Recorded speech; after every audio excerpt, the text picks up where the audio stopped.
ఈ రోజే డౌన్లోడ్ చేయండి. మీ ఫేవరెట్ షోస్ చూడండి.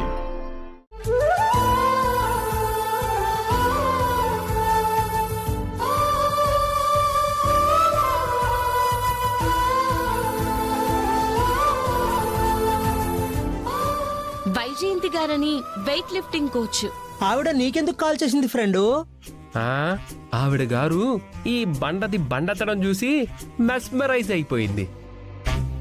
ఇంతకంటే గొప్ప వెయిట్ లిఫ్టర్ దొరకదని ఈవిడ గారిని నేషనల్ వెయిట్ లిఫ్టింగ్ పోటీలకి పంపిస్తారంట. ఆవిడే మూరికి నా వెంట పడట్లేదు, నాలో టాలెంట్ చూసి ఆఫర్ ఇచ్చారు. నేషనల్ వెయిట్ లిఫ్టింగ్ అంటే గుళ్ళో బండెత్తినట్టు కాదమ్మా, బలం ఉంటే సరిపోదు, టెక్నిక్ కావాలి. అంటే నా వల్ల కాదు అంటావా? కాదనే కదా చెప్తుంది. చేసి చూపిస్తే? ఏంటి చేసేది, కిచెన్ లో వంట. ఇదిగో, నన్ను ఇలా రెచ్చగొట్టావంటే నిజంగానే వెయిట్ లిఫ్టర్ అవుతాను. నువ్వు తల్లకిందులుగా తపస్సు చేసినా అవ్వలేవు. చేసి చూపిస్తా. ఏయ్ ఆగండి. పల్లవి, నువ్వు మీ ఇంటికి వెళ్ళిపో. పెళ్ళయ్యేంత వరకు మీ ఇంట్లోనే ఉండు.